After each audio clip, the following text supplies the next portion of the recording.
On March 4th, Vladimir Putin will be re-elected president of Russia, and for the time being, it's going to be up to Putin and Putin alone to decide the choice about how Russia will react to the clear signs that the Putin machine, whatever its accomplishments, has likely reached the limits of its natural development. Good morning, everybody. I'm Mel Leffler. I'm a faculty associate here at the Miller Center and a professor of history here at the University of Virginia. I am extremely pleased today to introduce Alan Lynch, one of my colleagues here at the university. He's a professor in the politics department. He's currently the research director of the Center for International Affairs here at the university. He's the former director of the Center for Russian and East European Studies, which he ran for, I don't know, close to 15 years, I think. So, and did an extremely good job under very difficult circumstances, I might add. Alan Lynch is a prolific author of books on Soviet foreign policy and on the history of post-Cold War Russian politics and the Russian government and Russian public administration. His books have had an extremely wide influence both on Cold War scholarship and also on the writings about Russia during the last 10 or 15 years. Today he's here to discuss this very terrific new short biography of Vladimir Putin, and he has published it at an extraordinarily propitious time when the elections are about to occur in, in a few weeks, I think, and maybe even less than a few weeks, 10 days maybe. This is an evocative book. It's a provocative book.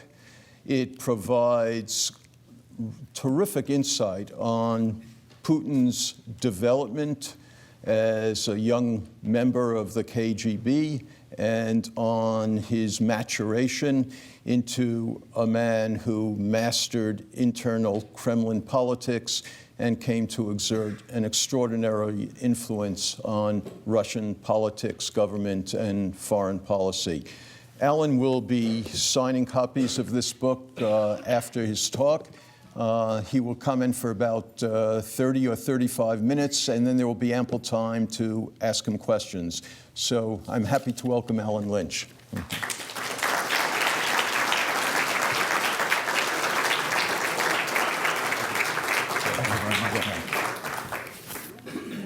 Thank you very much, Mel. Dear colleagues, friends, students. In 10 days, Russia will hold a presidential election. In my judgment, there can be no doubt as to its outcome. Vladimir Putin will be re-elected president of Russia for at least another, this time, 6-year term. He will almost certainly be elected with an absolute majority on March 4th, thereby avoiding the need for a runoff between the two highest candidates. Now, curiously, and this may be quite provocative, we all know about the controversies over the manipulation of the vote, which were real, in the December parliamentary elections. And we're all familiar with the widespread protests in Moscow and other cities against the blatant manipulation of the vote in many different aspects. Just to give one example, in Moscow, in most of the districts that united Russia, which is Putin's party controlled, when the vote turnouts were reported, almost all the numbers ended in either a 0 or a 5. All right? Much easier to tabulate the final results than to report them for an early night's leave. Now, it may be provocative to suggest that in spite of all of the controversy over those elections, over Putin's administration, and his candidacy for president again, I would suggest many Russian liberals and Democrats would actually vote for Putin if they thought he might actually lose. Think about that for a minute. At the present time, the candidates that are alternatives to Putin are not serious alternatives. They have no serious program for the Russian economy, for the restructuring of Russian society and the political system, and they have very little practical experience in the administration of public affairs. One candidate, Gennady Zyuganov, is a communist, not a neo-communist or a democratic socialist, but an old-style communist who essentially is a man without talents except reflecting the frustration of tens of millions of Russians who have not been able to adapt to the brave new world of post-Soviet economics, society, culture, and politics. He's been running for president for 20 years. And he has no chance of winning more than 12, 13, 14% of the vote in this election, judging by the series of polls, including independent polls that are available.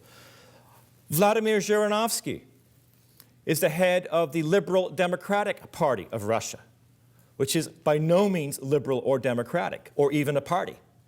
It is essentially a vehicle for Zhirinovsky's own personal political agenda. He himself was created by the Kremlin in the late 1980s by the KGB, for which Putin worked at the time, although not on this project, to basically siphon off votes from an emerging both conservative and liberal Russian nationalist movement. He also has been running for president since the early 1990s. One of his platform points is, if you elect me, I will return Alaska to Russia. Because, you see, according to Zhirinovsky, the United States never bought Alaska from Russia. It only leased it for 99 years. And he, Zhirinovsky, would not only begin the negotiations to return it, but he would see that Russia got the 40-odd years of back interest due, because it should have been returned in 1966, in effect. A third candidate, Sergei Mironov, is the head of the Fair Russia or Just Russia party. He's basically pro-Putin. He is, in fact, predicting a Putin victory and has no chance of getting more than 6 or 7% of the vote by all calculations. And the final candidate, Mr. Prokhorov, the owner of the New Jersey basketball Nets, a billionaire. A week before he announced his candidacy for the presidency, his website was full of pro-Putin pronouncements. So this is the lineup of alternatives to Putin. Moreover, beyond those individual candidacies, at the current time in Russian history, the real alternatives in Russian society to Putin's administration are not on the liberal or social democratic left. Rather, they are on the xenophobic, chauvinist, and anti-Semitic right. And the liberals understand this. It's that they know Putin won't lose that helps to fuel their indignation and is the basis of very real concerns about the future of Russia if the current Putin system remains unchanged. One candidate that you may know of, Grigory Yavlinsky, a genuine Democrat, a liberal, a free market economist, had his candidacy disqualified last month on the argument that a fourth of the signatures for his petitions to get on the ballot were invalid. So he was struck from the list. Now, he probably had no chance of getting more than 8 to 10% of the vote at most as well. So Putin did not fear his candidacy. What Putin feared was that as a candidate for president, Yavlinsky was legally entitled to deploy an army of election observers. And Yavlinsky's observers were the best organized, with the most high-tech savvy, and therefore posed the most problems to Putin's political machine in reporting the kind of electoral turnout that Putin will deem necessary to sustain his re-election and legitimacy into the future.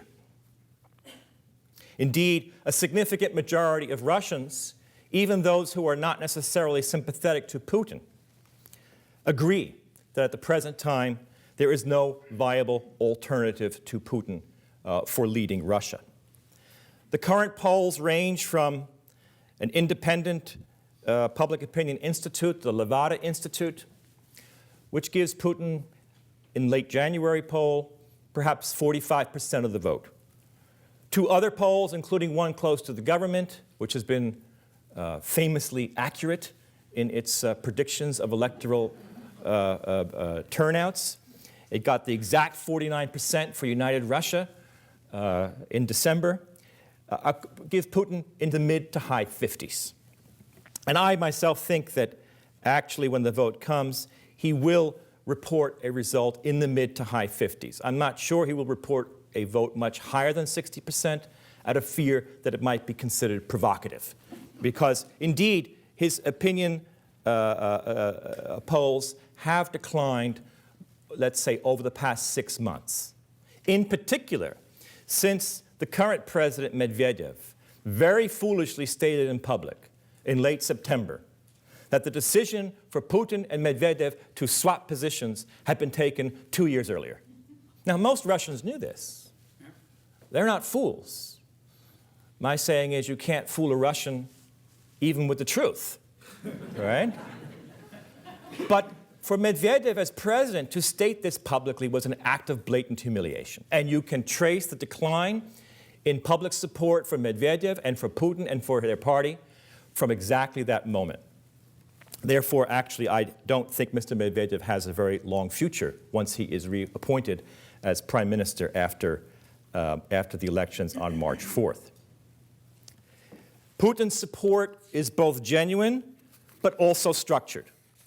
That is, it is the byproduct of state control of political news. All 5 main TV stations with national reach are controlled directly or indirectly by the government, but also by substantial self-censorship in the print media and our radio, out of fear over the lives of journalists, who have, many of them, mysteriously died or disappeared over the past 10 years, especially in connection with issues on Chechnya or corruption close to Putin's entourage, or out of fear that their papers might be closed or their boards of directors might be changed, as is happening exactly now in radio, the Echo Moscow radio station, the one substantial independent anti-Putin radio station in Russia.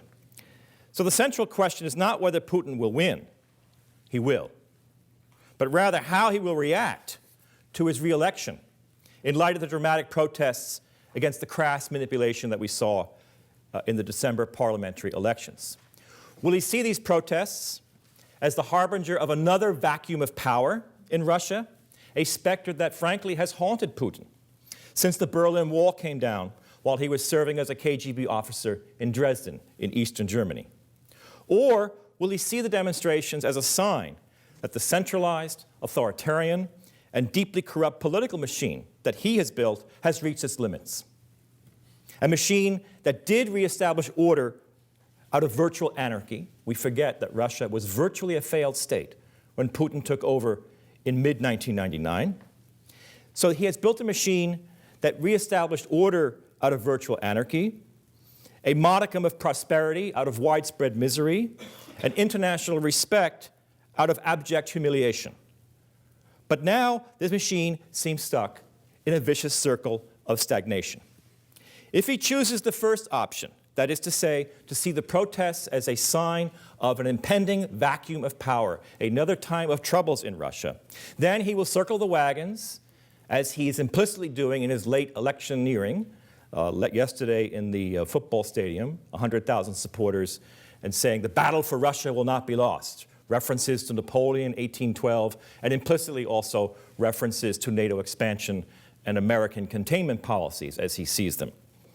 If he chooses that option, then Russia, frankly, faces a future that may witness further economic growth, but will not see the development of Russia into a truly modern, balanced, sophisticated economy and society with a government that, if it is not perfectly accountable to its people, at least has a predictable method for transferring power. And to the present date, it has not achieved that success. However, if he chooses the second option, that is to see the protests as a sign that his system has reached the limits of its development, then he has to make a very difficult choice. He has to find a way of broadening the support base of his government, without antagonizing the very powerful economic interests, military interests, intelligence interests, police interests that constitute the foundation of the Putin machine, the very essence of the power that Putin has built up over the past 12 years. By the way, 12 years as Russia's ruler, as long as Franklin Delano Roosevelt was president of the United States, and he's about to be elected to a 6-year additional term, which, if it was filled to its limit, would see him 18 years in power, as long as Leonid Brezhnev was General Secretary of the Communist Party of the Soviet Union. Now, by way of framing our own thinking about Putin's choice, and it is his choice alone, I'd like to dwell upon a series of key episodes in Putin's own life, which is the foundation of the first half of the book, and to think about how key episodes in his life have informed his outlook on political power in the Russian setting. So, and then before closing, we'll consider the balance sheet of Putin's legacy to date before we open the floor to conversation with the audience. So, his family background. His grandfather on his father's side was a professional chef of such high quality that he was a chef in the luxurious Hotel Astor in St. Petersburg before the First World War. After the Russian Revolution, he became the personal chef to Vladimir Lenin at Lenin's dacha, day and night. In that context, he frequently saw Stalin, who was an assiduous visitor as Lenin lay dying from a series of strokes between 1922 and early 1924. After Lenin's death, his grandfather stayed on to be the chef for Lenin's widow, Krupskaya, and Lenin's sister. Now, why is this important? First of all, obviously, it establishes a family link in Putin's background with the highest levels of the Soviet leadership at the beginning of the Russian Revolution. Lenin and Stalin, for sure. By the way, his grandfather lived to his late 80s. He died in 1965 when Putin was 13. I don't know about you, but I know that when I was 13, my grandparents had a pretty big influence on my life. So there's a direct family link here. Moreover, Lenin's widow was potentially the politically most sensitive threat to Stalin's power, because she had in her possession, and Stalin knew it, copies of Lenin's last political testament, in which he severely criticized Stalin for rude, even brutal personal characteristics, and as basically being unfit to rule Russia. And he put this in writing. So it was critical to Stalin that this testament not be disseminated. It was the one thing that could threaten his grip on power.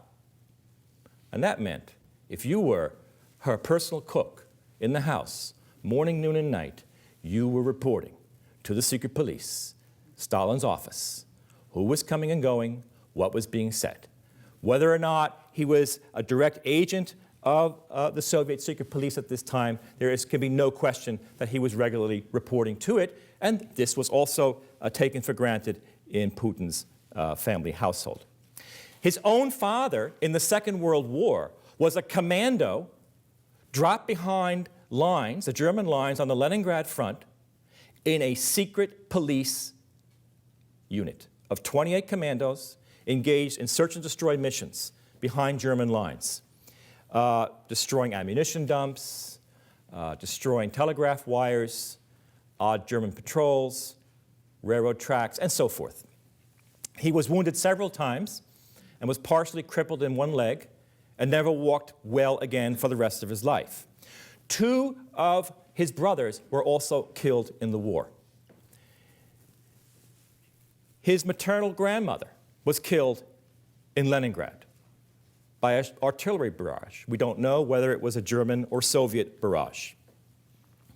His own mother was left for dead in a pile of frozen corpses, which was a daily occurrence in Leningrad, until somebody either saw some breathing or heard a voice and rescued her from that fate. Putin was the 3rd child born, the third son, but the first two had died in infancy, one in the 30s and the second during the Leningrad blockade, from diphtheria brought on by malnutrition and disease. So the Putin family was dramatically affected by the war, reinforced by heroic individual performance in the family and by enormous suffering, the link to Soviet patriotism, which had a personal lineage in the family itself going back to Lenin. And I would add one other aspect. The Putin family were urban dwellers, working class, who had migrated from the countryside before the First World War. They had no higher education, they were not members of the Communist Party, and they were not Jewish. All of those things meant it was much less likely that they would be caught up in the net of Stalin's blood terror in the 1930s. And indeed, so far as I've been able to tell, not one member of Putin's extended family was a victim of Stalin's purges. So this also should be taken into account in assessing how Putin looks at the Soviet period. Putin was born in '52, undoubtedly the last child. The mother was in her early 40s, and she doted upon him. Essentially, he had an overbearing mother and an absent father. The father lived with the family, but he had become a minor party official, always attending meetings, and was almost never home. The mother, by contrast, overwhelmed Putin with attention and care. She kept him out of kindergarten so she could spend one more year with him.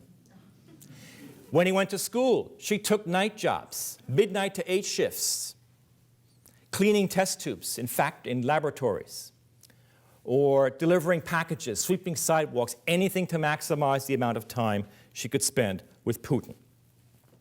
As a result, he was completely out of control.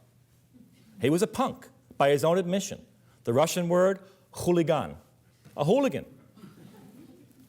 Until about the age of 12, he came across a charismatic father substitute teacher in the form of his coach, his judo martial arts coach, Oriental martial arts. You can imagine why Putin, a small child, but very energetic, with hooligan tendencies, could be attracted to judo. It was a way, perhaps, of beating up bigger boys. But he immediately understood it was a discipline.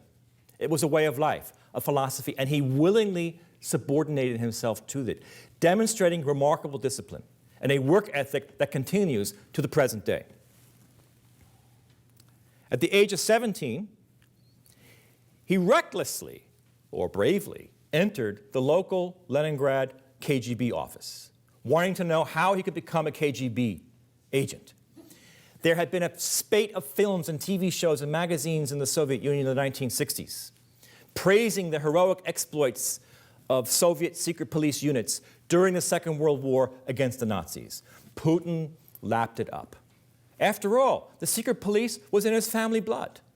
Why wouldn't he be entranced and seduced by this image?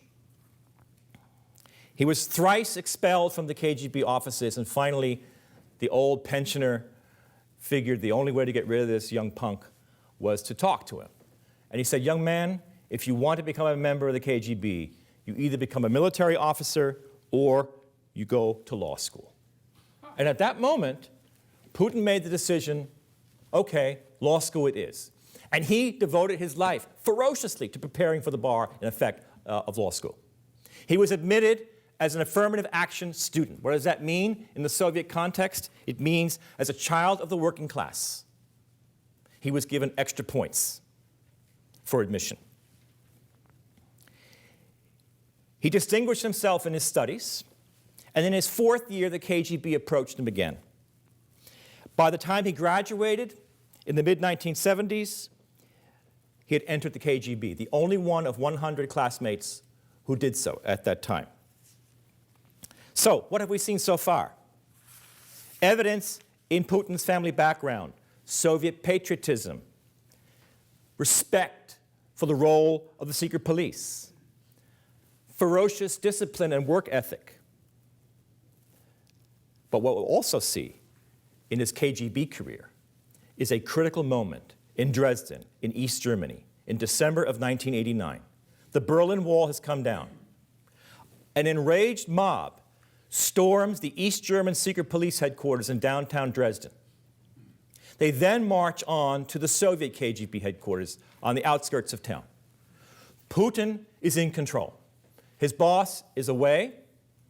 He has a skeleton crew only. Several hundred East Germans, enraged, some drunk, approach the compound. Now, Putin's orders are never to deal with crowds. You don't talk to them, you don't negotiate with them, and of course, you don't ever let them into the compound. But Putin realized he had very few troops on hand, a large crowd, potentially violent, and if they decided to rush the embassy, the compound, there would be nothing he could do to stop them from getting inside and ransacking the files and exposing every Soviet agent in East Germany and probably in Eastern Europe as well. He picks up the phone and talks to the local Soviet military commander. He says, look, we have a real situation here. I've got hundreds of people enraged.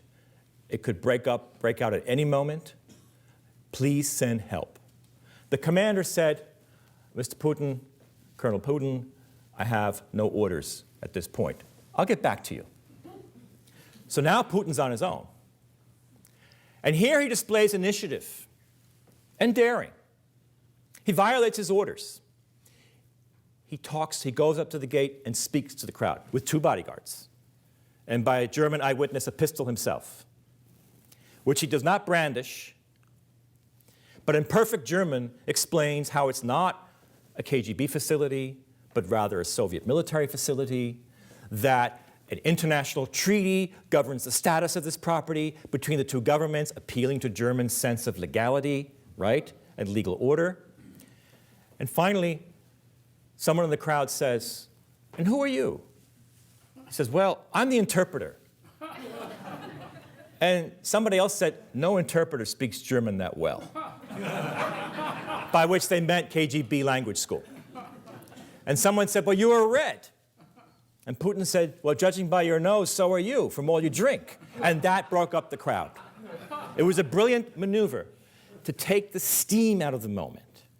And he had managed to quiet the crowd down, to disorient them enough, and then, by a German eyewitness, he then brandishes his pistol in the air and says, I am a soldier and ready to die.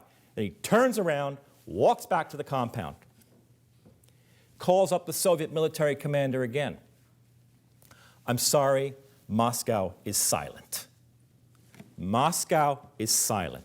The vacuum of power, which he has now experienced at the most intense physical, personal level, it will haunt him for the rest of his life to the present day. He understood at that moment this was the end of the Soviet system. If Moscow and the military in Germany could not protect the KGB installation in Dresden, the system was condemned to failure. And it was at that point that he began preparing for his post-Soviet career. So the vacuum of power is a critical motif here. Now, less well known is that for 6 years in the 90s, he had left the KGB and became the deputy mayor of St. Petersburg, a city of 5 million people, working for his former law professor, Anatoly Sobchak, who plucked him out of the KGB because he needed somebody to act as a screen between his office and City Hall. And in this capacity, Putin proved to be a very able lieutenant, what I would call a first-rate, second-rate man, all right? In other words, he was an able administrator. He was dealing with the new foreign contracts for joint ventures and investment in St. Petersburg. It was Putin who was in charge, essentially, of city administration, utilities, power, water supply, the routine daily realities of life in an urban metropolis. And in this 6 years, he also realized the Soviet period is over. There's no going back.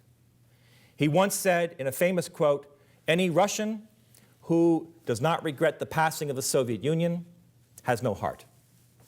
But less well known, he then said, any Russian who wants it back has no head, has no brain.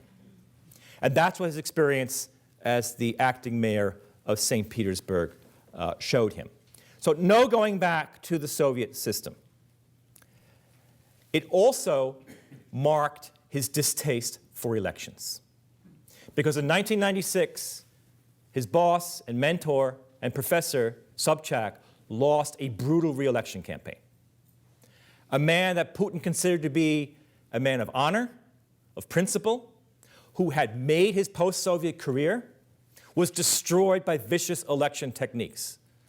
Some of which, by the way, were learned from President Clinton's political advisors sent over to advise Yeltsin himself. It's at that point that Putin really begins to hate elections, because he sees how electoral dynamics can destroy honorable people. And later in 1999, when Boris Yeltsin appoints him, in effect, acting president of Russia, the first thing that Putin tells Yeltsin is, you know, Boris Nikolaevich, Yeltsin, I really don't like elections. I really don't, right? So, as he comes to power, Russia is on the verge of the Second Russian-Chechen War. Remember, Russia lost that war. Chechnya had, in effect, seceded from Russia for at least 3 years. The war threatened to escalate outside of Chechnya into neighboring provinces in South Russia, where there were large Muslim culture-based populations. It was Putin's job to deal with this next phase of the Russian-Chechen War, and he had to face another vacuum of power immediately. 4 apartment buildings are exploded, 2 in southern Russia, 2 in Moscow, more than 300 people killed. It is the equivalent of 9/11 in Russia.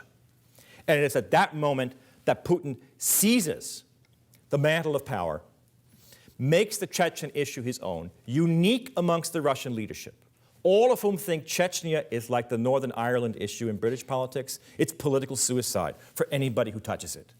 But Putin did not just touch it. He embraced it and made it his own. And in a kind of post-9/11 context, in which Russians now saw the war in Chechnya as a vital threat to the interests of the Russian nation, Putin used that to catapult himself to popularity, genuine public legitimacy, and to the presidency in early 2000. Now, you may remember that in August of 2000, the Russian nuclear submarine Kursk exploded. It was a catastrophe of the first order. Putin was on holiday on the Black Sea, and there were pictures of him suntanning himself during the crisis. He refused at first to come back to Moscow. The Russian press, which was still mainly not under state control at this time, but under the control of a handful of financial barons who had their own financial and political interests at stake, began to pile on Putin. It was an enormous anti-Putin media barrage. Again, Putin can see an impending vacuum of power. He can see how an unregulated, uncontrolled press could destroy his political foundation. And it is from that moment that he begins the path of taking over control of the 5 main TV stations that, to the present day, structure political news in Russia. All right, so how, in this context, are we likely to assess Putin's reaction to the consequences of the demonstrations and of the elections? Well, clearly, I think for the short term, he will do everything he can to shore up the base of his power, because he fears that the alternative is not some kind of Westminster parliamentary democracy, but indeed a vacuum of power. To some extent, his own policies and machine have brought this about. Think about it. If Putin were to die today, God forbid, but if he were to die today, the whole Russian system could come imploding down very, very quickly, because Putin is the unique power broker that negotiates the balance of power amongst Russia's various economic and military interests. And most Russian elites and most of Russian society know this. Think about what happened in Poland 2 years ago. Over 80 members of the top leadership were wiped out in one plane crash. And yet, the system had become stable enough, had institutionalized political succession enough that Poland continues to function. I don't think that could be said about Putin's Russia. And that itself is a major limitation of his policies. In closing, keep in mind, on the positive side of the balance, Putin ended the chance that Chechnya might secede from Russia. It hasn't ended the Chechen problem. It's a low-level security issue, but he did change the importance of the Chechen problem for Russia, and most Russians recognize that. In the economy, he introduced a flat tax of 13%. He legalized the purchase and selling of land for the first time in 1,000 years of Russian history. He introduced a financial system for agriculture that saw a substantial recovery of Russian farming. He presided over an economy that grew 7 to 8% a year over the better part of a decade. Now, did oil prices have a lot to do with that? Yes, but so did Putin's policies. For instance, by mid-2008, when the world financial crash came, Russia had $600 billion in dollar reserves, the third largest in the world, after China and Japan. He had developed reserve funds and stabilization funds derived from oil revenues precisely to absorb the shock in case oil prices collapsed, which they did in the fall and winter of 2008, from $145 a barrel to $33 a barrel. The result is that Russia survived the crash in a way that Gorbachev's Russia did not survive the collapse of world oil prices in the mid-1980s, nor did Yeltsin's government survive that collapse in the late 1990s. On the negative side, the Russian economy suffered the largest decline in the world, 15 percentage points, from +8 to -7% in 2008 and 2009. Even the Saudi Arabian government, the petroleum state par excellence, grew a little under 1% in that year. Corruption is massive. I don't have time to go into the details. There's been no structural reform in the economy. Oil and natural gas and raw materials occupy a larger percentage of the Russian economy today than they did 25 years ago or 30 years ago in the late Brezhnev administration. Growth rates are half that of before 2008, and there has been precious little investment in Russia's economic infrastructure, including the energy infrastructure, much of which is based upon exploiting remaining deposits from Soviet-era investments. So there is much that remains to be done. On one side of his brain, Putin knows this. He understands that if Russia is to become a truly modern society, it needs to develop a more complex system of economic balance, industry, services, high tech, not just raw materials. And he understands that as society develops, it needs to find representation of its interests in the political system. On the other hand, while his brain may understand abstractly the requirements of modernity, his heart, as his life biography illustrates, beats to the rhythm of command and control. And for the time being, it's going to be up to Putin, and Putin alone, to decide the choice about how Russia will react to the clear signs that the Putin machine, whatever its accomplishments, has likely reached the limits of its natural development. Thank you very much.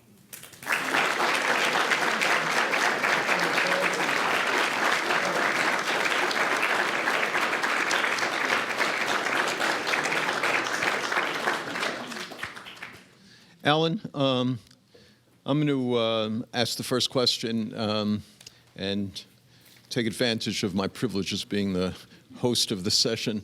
So this was a wonderful talk and a lovely and cogent summary of the book. One of the interesting aspects of your talk and a much larger part of the book is your emphasis on Putin as an economic modernizer, as a person who actually understood the need to balance the Russian economy and to diversify it away from its base on oil and gas. And yet, as you summarized here, ultimately he failed to do so. So I'm wondering if you could sort of probe a little bit more deeply into the reasons for his failure. On the one hand, he understood the need. On the other hand, he failed to achieve that objective. And what are the reasons for that? I think, Mel, that the reasons have in part to do with the logic of a petroleum-based model of economic development, right? Or raw material-based development more generally. It is a relatively simple thing for a centralized government to establish control over the extraction of resources, over the control of things, as distinct from the management of flows, of processes, of relationships, of commerce, of ideas, of services, and so forth. It partly also has to do with Russia's real choices at the time that Putin took power. The economy, including large parts of the petroleum economy, had virtually collapsed by the late 1990s. Russian society had been almost fatally weakened by a decade of economic depression that was at least twice as bad as the Great Depression in the United States.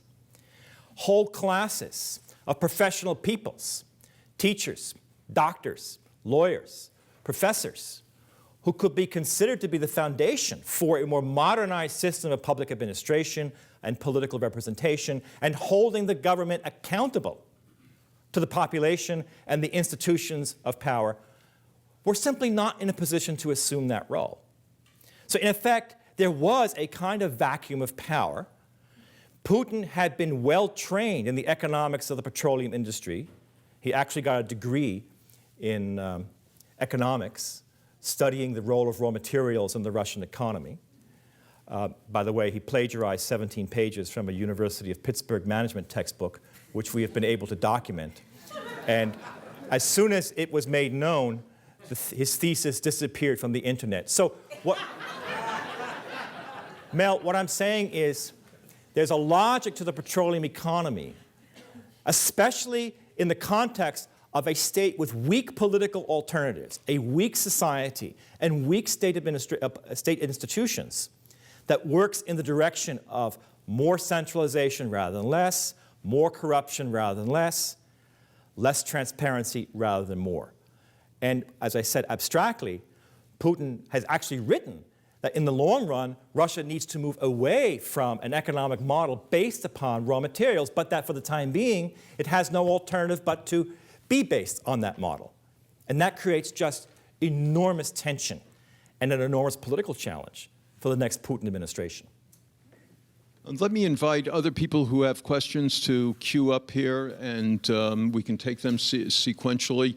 Meanwhile, Alan, while you were answering, you know me, I was tweeting your answer to a very large public out there. And Has Mr. Putin tweeted in on that's right. And we have a query for you that's come from a UVA graduate in Washington, D.C., and he wants to know, what do you think Mikhail Prokhorov symbolizes in Russia today? And how, in your view, is he perceived by the Russian people? Well, Prokhorov is a billionaire. And he became wealthy in a process that predated the Putin era, that developed during the Putin era, whereby a relative handful of Russian financial magnates were able to exploit the temporary weakness of the state and essentially to purchase the bulk of Russia's currency-earning assets in industries and raw materials and so forth for a song, essentially for title fees. He's branched out internationally. He's burnished an image of himself, right, owning an American basketball team. He's tall, he's handsome, he projects a very positive image. But I think for most Russians see him as another wealthy businessman. I don't think they see him as anybody with a convincing program. There are serious questions about whether he's a serious candidate or simply designed to take votes away from other candidates. And according to the opinion polls that we have, based until about 5 or 6 days ago, he won't get more than 6 or 7% of the vote.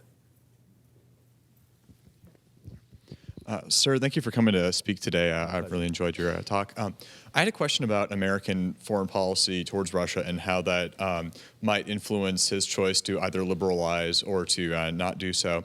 And I was mostly in terms of, do you think that the Obama administration's kind of reset idea with Russia will kind of reassure Putin that liberalization isn't going to make him weak and that we're going to like stomp on them or something like that? Or do you think that other actions we've taken, such as no longer allowing Russian inspectors to kind of visit our bases in Europe, makes him think that we might be saying different things than we have previously, but really American foreign policy towards Russia hasn't changed and we're still trying to contain them? I would say the reset was real. There are substantial state interests on each side that coincide on certain key issues, especially in respect of Afghanistan, by the way. For example, it's not well known, but thousands of American container trucks traverse Russian territory from the Baltic port of Riga through Russia to the borders of Afghanistan to supply our troops in that country. That was in part a result of the reset, the summit meeting in Moscow in July of 2009. At that summit, Putin also agreed to open up Russian airspace for the first time to U.S. military lethal supplies, not just medicine and food and blankets and such, overflying Russian territory.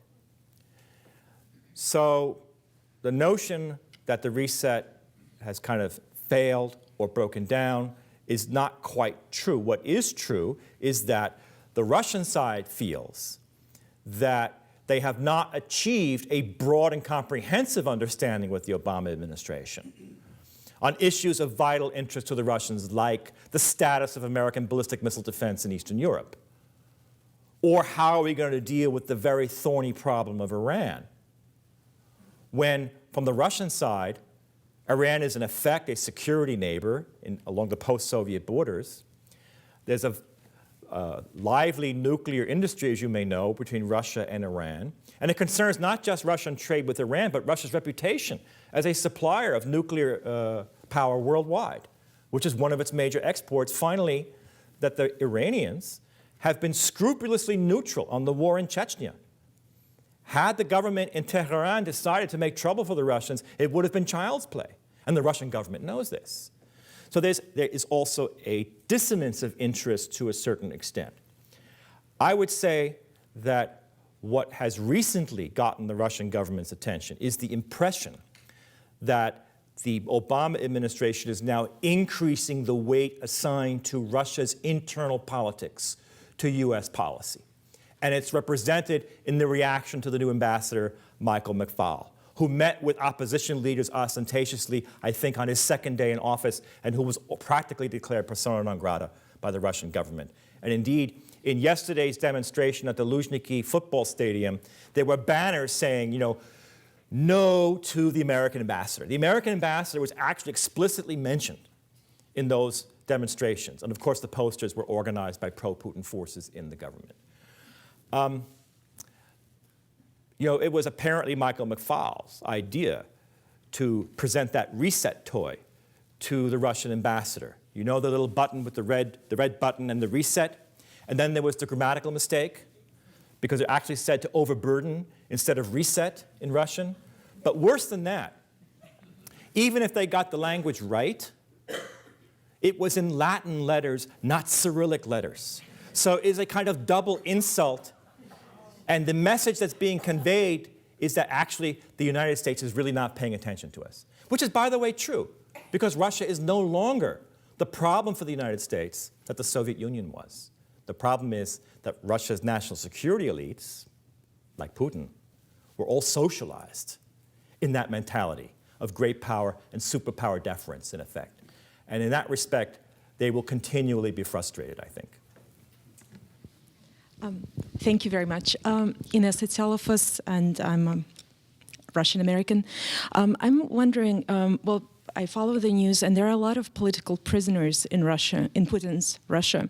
And what is your opinion about Mikhail Khodorkovsky, like the most high-profile prisoner, former oligarch? Yes, so the question concerns the fate of, the question is political prisoners, and of Mikhail Khodorkovsky in particular. Khodorkovsky was also one of these magnates who got rich in the 1990s, purchasing an oil company, Yukos, for essentially the minimum bidding price, about $300 million. Within a few years, its market value was about $24 billion, all right? And probably its real value was much higher than that.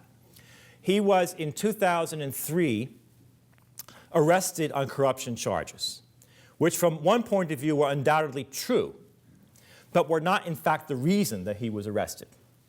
He was arrested because he dared to use his economic assets to convert them into political influence, to try and fund parties in the Russian parliament, to, by the way, begin negotiations with American energy firms, which would have taken a huge sector of the Russian energy economy out of the state's hands and into the hands of foreigners, including pipeline networks traversing the length and breadth of the country. And it was for that reason that Putin essentially ordered his arrest and conviction. It was definitely a political case. And we know the particular trigger for it. There was a meeting in the Kremlin, a small group with Khodorkovsky, and Khodorkovsky was directly accusing people close to Putin of corruption, and he gave names, figures, and transactions. Putin quietly, with the voice of authority, said, "Mr. Khodorkovsky, are you entirely sure that your taxes are in order?" And Khodorkovsky, who was full of himself, said, "Absolutely sure, no problem." And Putin said, "Well, that's what we're going to find out." And shortly thereafter, he was arrested. He was tried in a cage in the courtroom, convicted, sentenced to a long prison term, and then a year and a half ago, he was retried more or less on the same charges. And Putin came out in public ahead of the verdict, stating, in effect, that thieves need to be in prison. So, definitely, on political cases, there's little to distinguish it from the Soviet period. However, apart from those relatively few political cases, there's no comparison with the Soviet period, all right? The paradox of Putin's Russia is that you have a system that is nominally democratic and constitutional. Elections are really held. Putin has not been able to figure out how to accumulate, legitimize power without elections. But there's always that 5% uncertainty factor. It's what you see in Japanese sumo wrestling. They call it the 5% factor. You know that 5% of the matches are corrupt. You just don't know which 5%. And it's the same thing with these elections. So Putin does not want Khodorkovsky out because it would be a symbol, right, to other powerful financial barons that they might now be able to convert their economic assets into political assets. Russia is an authoritarian political system with, however, a largely free society. Relatively free travel abroad, widespread private property, as long as you don't get too close to political interests. Perhaps it's comparable in a broad sense to where Spain was in the middle of the 1950s, you know, with an authoritarian government, but increasingly open to foreign trade, to Europe. And that 2 or 3 decades of experience from the mid-50s to the mid-70s was critical in preparing Spain for an eventual orderly transition out of the fascist era. I want to thank you for a two-eye-opening lecture about this topic. Someone, politician in Russia, says, I don't want to know who votes, I want to know who counts the vote. Was that Stalin? It sounds like Stalin to me. Right. Yes. I was in Russia for a few weeks in the 80s at the middle or the end of Gorbachev's time. And I met Gorbachev at the United Nations and heard him speak several times. I was very impressed with his intellectual, ideological, international direction. And I wondered, according to your information, what happened to Gorbachev?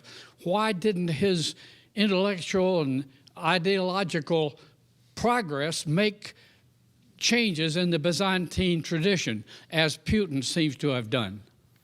Well, I think one part of the answer, if you compare Gorbachev to Deng Xiaoping in China, is that, first of all, Gorbachev did not have anything like the political network in Moscow, in the capital, upon coming to power, that Deng Xiaoping had.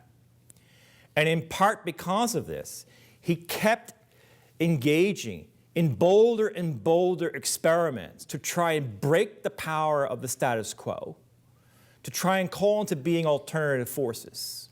And eventually, he wound up trying to reform the economy, perestroika or restructuring, which many Russians quickly came to call katastroika instead of perestroika, because of the economic catastrophe that it did unleash, and then simultaneously reforming the political system. As a result, he unleashed forces that he could neither control, nor could he make the choice as to which tiger he would eventually ride. The new democratic forces he unleashed, or the Communist Party, which frankly proved that it did not want to be reformed in the way that Gorbachev wanted to reform it. In effect, he wound up trying to accomplish too many reforms too quickly at the same time. The result is that Gorbachev lost very quickly a significant political support in Russia. I happen to know from a friend who knows Gorbachev that in the early 90s, he believed that he could be elected president of Russia in 1996, and that he genuinely believed this. Well, all politicians have to believe something like that. Otherwise, they would never get to high-ranking office in the first place. But even after the Soviet collapse, Gorbachev believed this. And in the first round of the 96 elections, do you know what he got? 0.5% of the vote. So the Democrats despise him because they see that he never broke conclusively with the communist system. And the old guard, like Putin, despise him because he essentially engineered the collapse of the Soviet Union, which Putin has termed the greatest geopolitical tragedy of the 20th century. Thinking about the comments you made about brand names, for one thing, and I know one important brand name in this country right now from Russia is Russian Standard. And it's become quite popular in the United States and becoming very popular in England.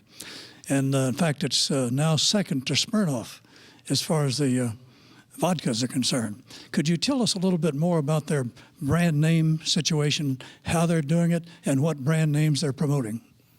I'll be quite frank, I don't drink Ruski Standard, all right, or Russian Standard, and I drink a lot less vodka than I used to because I had to consume a lot of it on ceremonial occasions and visiting the Soviet Union.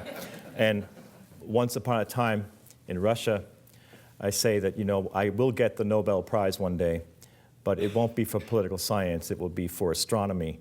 And that's because I had to excuse myself from an early evening, and as I went outside, I saw the entire universe revolving around my head, thereby falsifying both the Copernican theory of the universe and the Ptolemaic theory of the universe.